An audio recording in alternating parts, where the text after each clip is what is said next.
Coucou les road trippers, bonsoir à ceux qui nous rejoignent. Ça fait 2 mois qu'on vit dans un camping-car. C'est pas le plus grand, mais c'est celui qui nous convient bien. Voilà. Pour ceux qui connaissent pas notre petite histoire, on a dû fermer notre entreprise et virage à 90, on a décidé de partir en camping-car, faire la France et l'Europe, rattraper le temps perdu qu'on n'a pas pu prendre avec nos gamins avant. Alors, le bilan, somme toute positif, vraiment. Les craintes que nous avions au départ, donc avec Lily, le petit bout de chou que vous voyez au fond, qui a bientôt 8 mois, n'étaient pas justifiées. On avait peur s'il lui arrive quelque chose, comment faire, comment gérer. On a vécu une seule fois l'expérience en France, mais on l'a vécu quand même. Grosse température. Ses frères et sœurs Lorenzo et Palvina ont très bien réagi. En 5 minutes, le camping-car était prêt à partir et on a pu prendre la route pour aller à l'hôpital. Comme vous le voyez, hein, elle va très bien. Secondement, on avait des craintes aussi sur comment on allait être accepté avec un bébé. Parce que la moyenne d'âge en camping-car n'est quand même que de 65 ans. Il s'avère que 80% de la population camping-cariste nous accepte très bien.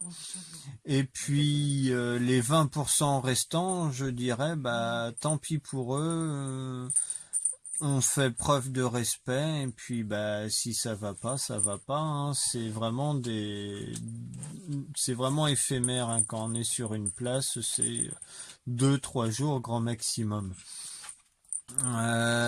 Autrement, tout ce qui est logistique, nourriture, alimentation, on a par chance d'avoir un camping-car qui est relativement bien équipé. Il n'est effectivement pas tout jeune, mais il est bien équipé. On a frigo, congélateur, ça nous aide grandement. On est autonome réellement 48 heures. Eau, électricité, nourriture. On est réellement autonome 48 heures. Là maintenant, on avait pas l'habitude de voyager, nous n'avions pas non plus pris le temps d'apprendre l'anglais. Chose qu'on est en train de corriger très rapidement parce qu'on s'aperçoit qu'effectivement l'anglais est indispensable et les enfants aussi s'en aperçoivent. Sans anglais, nous ne pouvons pas nous faire comprendre. Qu'on soit aux Pays-Bas, qu'on soit en Allemagne, qu'on soit en Belgique, même qui est très proche de la France, on ne peut se faire comprendre qu'en anglais. Donc pour corriger tout ça, on s'est acheté les livres dits d'anglais pour les nuls, l'anglais pour débutants, l'anglais pour ceux qui n'aiment pas l'anglais. Voilà, ça fonctionne très bien parce que maintenant on arrive à se faire comprendre. C'est les choses du quotidien, où se trouve une laverie, où on peut aller acheter son pain, où est la grande surface la plus proche. Vraiment les choses du quotidien, ce qu'on vous apprend pas en cours à l'école. Et pourtant, peut-être qu'un jour ça viendra, mais vraiment c'est indispensable.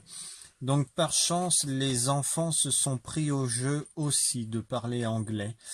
Dans chaque pays, maintenant qu'on a pu visiter, ils savent dire bonjour, au revoir, merci. Dans les langues de chaque pays fait. C'est la moindre des politesses envers les personnes que l'on puisse rencontrer. Ça permet quand même d'avoir une plus grande ouverture, une plus grande largesse d'esprit pour eux. Voilà. La plus grosse difficulté de la vie en camping-car, ce n'est pas la promiscuité, contrairement à ce qu'on aurait pu se dire. Même si on vit dans un 18 mètres cubes, un studio parisien, même pas une chambre de bonne parisienne, on arrive à à y vivre, vraiment. Là, vous voyez, on se fait une petite soirée de jeux de société. Voilà, divers jeux de société même. Les nuits se passent correctement.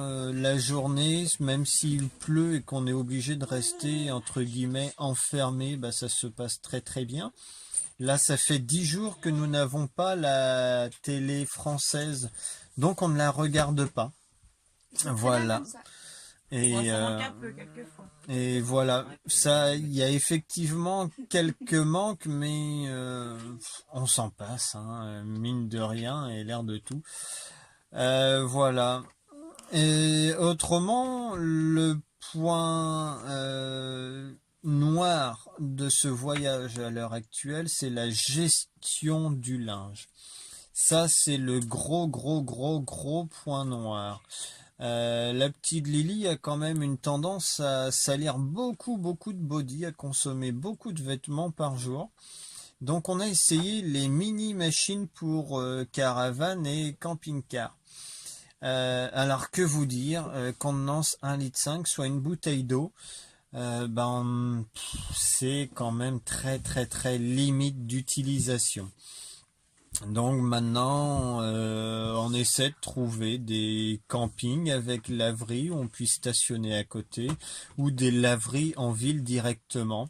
Mais pareil, si on ne sait pas parler anglais, comment se faire comprendre lorsque vous êtes aux Pays-Bas, que vous cherchez une laverie ou une Huldibatsche, hein, ou Wesh, en Shalom. allemand, Waschsalon, si je ne m'abuse, et encore, tout le monde le prononce pas pareil. Donc voilà, l'anglais est très clairement indispensable. À l'heure actuelle, on est en Allemagne. On a fait de la montagne pour la toute première fois, donc on s'est arrêté heureusement à l'endroit visé. Mais on a eu un petit problème technique, les freins chauffent. Donc demain ou après-demain, en tout cas, on devait être au Luxembourg. On va diviser la distance par deux parce que voilà, je n'ai pas encore cette aisance avec notre nouvelle maison, avec ce véhicule qui fait quand même 3 tonnes 5 en montagne. Ce n'est pas toujours évident. Voilà, donc demain on va partir. Elle veut juste te montrer les livres voilà, qui leur servent aussi, Voilà, quoi. c'est les petits ustensiles là qu'on utilise pour apprendre l'anglais. Alors, soit ça vous donne pas un anglais de très très grande qualité, en tout cas en termes de prononciation, mais ça vous donne beaucoup beaucoup de vocabulaire. Et je crois que l'astuce elle est là, c'est il faut manger du vocabulaire pour essayer de se faire comprendre. Le reste se fait tout seul. Euh, Malheureusement, les professeurs avaient raison. Anglais obligatoire, n'est-ce pas, Edouard? Euh, pour le reste, donc demain, on va se faire un très très gros trekking en montagne, parce qu'on est quand même dans les montagnes allemandes.